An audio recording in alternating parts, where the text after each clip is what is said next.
Anthony once ran the table on the World 9-Ball champion. Coincidentally, Maddie is out looking for a magic 8-ball. Signs point to this is Rothman and Ice. Timing of that couldn't have been any better. We just told that story. Shout out to our guy, AR. Hopefully he's enjoying his time off. Going to light up right now the Bryant Heating and Cooling Systems fan guest hotline and bring on the man that sits on the Iron Throne over at 10 TV. His name is Adam King. AK, my friend, how are you? I'm good. I didn't know that Rothman got PTO. I'm not a fan of that. I think he should be there every day. I don't know how you let him out of the building. That's not fair. Listen, the man has earned all the PTO he has stacked up over the years. As we know, he's an absolute legend. So I hope he's enjoying his time. AK, you were out in Vegas, my friend. Before we get to the football stuff, did you do anything fun out there? A nice dinner? Did you catch a show? Anything? What'd you do? I will say I got a good Vegas experience. It was a lot of work. So we're talking about, we didn't get done until 11 Eastern time. And, we didn't pay for a fancy meal. This wasn't, we're going to sit down at this steakhouse. We went to this good Mexican restaurant. It was very, very good. I had some fajitas. Really, really enjoyed my time there. Got to see the Vegas casinos on full display. And I can understand how people could get lost there for a couple days and enjoy. Everywhere you look, there's an ad for something else you should do. Adam, I know Tony Petitti was the first to talk at Big Ten Media Days, covered a lot of different ground, writing a letter to defend Michigan, the potential college football playoff format change. What did you glean from Tony Petitti in those conversations? I gleaned that he didn't like my question very much when I asked him about the letter, and that's okay. I get that, and I'm tired of talking about it, but I felt because it came out on Monday, and obviously Big Ten Media Day was Tuesday. Somebody had to ask. I get it that you have to write a letter. He's the commissioner of the conference. He doesn't want one of the big boys of the conference in trouble. But I was a little bit surprised at how much I thought that he would talk about what was in the letter. I thought he would say, I issued this punishment. I felt that was enough, and I think the Big Ten should too. But instead, he just kind of brushed that off. But I will say, when it talked about expansion and everything, I liked a lot of what he had to say, which was pretty much, we're going to be the big boys in college football, and whatever it takes to do that. Like at times he would say, I don't want to get into the nitty gritty, and we'll play it by ear, but also we're going to be leading everything, and that's what you want to hear as a conference. Our guy Adam King from 10 TV joining us here on The Fan. AK, when you had a chance to talk to Sonny Styles, Jeremiah Smith, Coach Day, and the representatives for the old Scarlet and Gray out there in Vegas, was there anything that jumped out to you as far as how they're feeling about the upcoming season? Well, the one thing that I just kind of had this moment, a collective moment in talking to them, is that if Ohio State hadn't won the national title last year and they had not lost all those guys, and we were just placed randomly into a season, and you saw the talent on this roster, you would undoubtedly think that it is a national championship roster. You just look at Jeremiah Smith, you look at Caleb Downs, you look at how highly everyone speaks of the quarterbacks, whether it be Julian or Lincoln. You talk about this defense. The biggest worry was the defensive line for so many people, but they seem very confident. Sonny Styles said that he thinks that the biggest surprise is going to be Kenyatta Jackson. He said he's a monster. And so I think we are so wrapped up in looking at the back-to-back concept, and we're so wrapped up in looking at who left last year. But if you took this roster, and last year never happened, and you said, what do you think? I think everybody in the country, I think you can agree that it is a national championship roster, and that's how they're looking at it. It's funny because you and I can say, this is a new year, but they're really thinking that way in their heads. Jeremiah Smith called it Emeka Ibuka's national title. He said that wasn't his national championship. He wants one of his own. I don't think he knows that he made the game-winning catch in the championship. Adam, was there maybe a player or a team out there that the buzz surrounding them surprised you? Like maybe an under-the-radar player or team that we're not talking about in the Big Ten yet? Well, I think the surprise is almost that people are talking about Illinois. Everything that was Indiana last year has certainly transferred to Illinois. And, Curt Cignetti was out there And obviously a lot of his questions were about last season, whereas Brett Bielema, he was kind of a star at Media Day because I think there are such high expectations for this Illini team.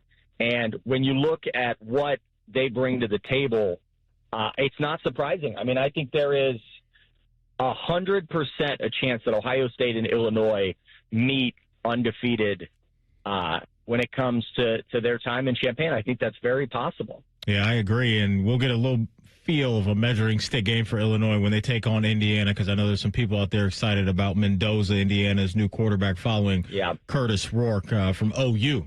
Former Bobcat, did some good things with the Hoosiers a year ago. AK, how are you feeling about the defense this year? Because last year, as you know, down the stretch, I mean, Jack, JT, Tyleek, that whole unit was just dominant. Cody Simon and Sonny in the middle. And now you're replacing some NFL talent, as Ohio State does a lot. I get that. But just looking at the defense and where they are right now, do you have confidence that in time, maybe not the Texas game, they'll have everything figured out, but when we get into the meat of the sandwich, if you will, on the schedule, that the defense will go back to being elite like it was a year ago? Well, you just proved my point.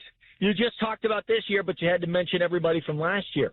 Just think about the talent in this secondary. It is undoubtedly the best secondary in America. From Caleb Downs on down, no pun intended, it is just talent at every position. I mean, Jermaine Matthews, Caleb Downs said Jermaine Matthews is going to go out and shock people this year. He's already being talked about as one of the best corners in the country, and he might be even better than that, which is crazy to say. At linebacker, Sonny Styles is a preseason Big Ten honor. He is one of the best linebackers in the country. He will be one of the best in the Big Ten undoubtedly as well.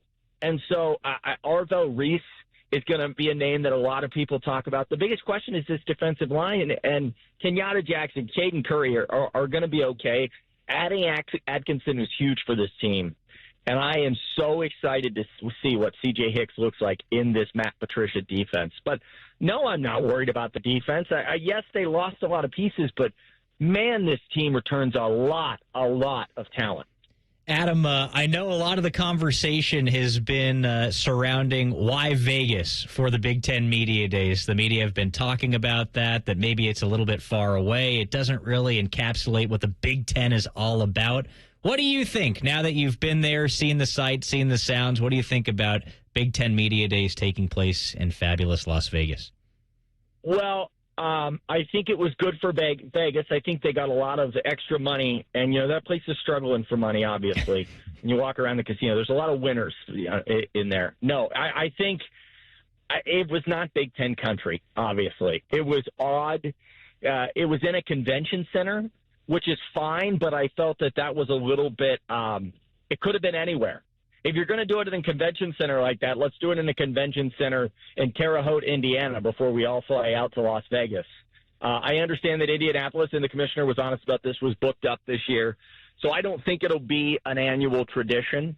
But it just felt a little silly is the word. I mean, just what are we all doing out here? They were the defending national champions, the Buckeyes were, so that brought the added steam to it. But when you look at the Big Ten as a whole, and you heard James Franklin say it, all the teams are in the Midwest. This is a Midwest conference. I'm fine if you want to add the West Coast teams, but they are not they're not the premier members of this conference. The rest of the conference sits in the Midwest. So let's do it in the Midwest. Do it in Minneapolis. Do it in, Milwaukee. If you can't get into Indy, let's find a Midwestern state. Do it in Columbus, Ohio, where the defending national champs are, before you fly to a conference room in the Mandalay Bay. Before we brought you on, AK, we were having a discussion about, could any of us, against any professional athlete, succeed, meaning beat out a pro in what they do for 1 or 2 reps? So I want to pose this question to you, Adam King. Could you beat any professional athlete at anything, meaning give a guy a bucket in basketball, stop a wide receiver on a pass, anything like that? Could Adam King accomplish that feat? What is the level of refereeing going on here? That's my first question. What sport are we talking about, sir? Well, we're on a football. Let's stick with football. Okay. So you're getting called for pass interference, if that's your question. Well, if I'm getting called for PI, that changes my answer drastically because I do think that I could stop Jeremiah Smith if you just let me tackle him. Get out of here. And kind of like. Could you tackle Jeremiah Smith? That's good. Get out of here, AK. You know what? Now that you said that, you're right. I guess if he was trying to catch a ball and I was just fully focused on being in the way, I couldn't tackle him for sure. That man, I mean, he is an absolute monster when you look at him. He was a monster last year. He's bigger this year. Yeah. So, no, the answer is no. Maybe Davis Igbinosun will commit pass interference against you. That's a possibility. Oh, does it count if I get a guy to commit PI on me? Does that count that's 15 yards. Okay, I can. Then you know what? I'll Shea Gilgeous-Alexander this thing. I'll draw the flag. There you go. I can do it. Are you a good actor? I'm an actor. I can get to the free throw line. I can get a PI call in a pass. You're dreaming, brother. I love you, but you're dreaming. AK. Did you say? Wait, Matty Ice. Did you say you could? No, I said I couldn't beat anybody in anything that plays at a professional level. Well, you know what, Matty Ice? I don't like that mentality. You are a great man. And you need a little more self-confidence. I think you. He's got a bad back. I do have a bad back, AK. I got a bad back going on. Are you 90 years old? I'm getting there, man. You got a bad back. I'm getting there. Hey, before we let you go, where can the folks catch you on the TV side of things in the days to come? Oh, well, we still got a lot of content from Big Ten Media Day on 10 TV Plus if you want to head over there. Going to have some stuff on Waterwall Sports coming up this weekend. Just a lot of great. We went one-on-one with Jeremiah, Caleb Downs, Sonny Styles, Ryan Day, all that content. I went around and asked other coaches and players about Jeremiah Smith. Kurt Signetti called him a freak. It's just a lot of good content if you're looking on 10 TV Plus. He compared him to Julio Jones, too, didn't he, in that clip? Did. Yeah, he did. Yeah, and he coached stuff. Julio. No doubt. So he knows what he's talking about. AK, we love you, man. Appreciate your time as always. Hey, I appreciate you having me, and I know I could take you one-on-one in anything, so that's how I take solace in my life. Get the hell out of here. AK, I love you, man. We'll talk to you soon. Adam was on the Bryant Heating and Cooling Systems Fan Guest Hotline.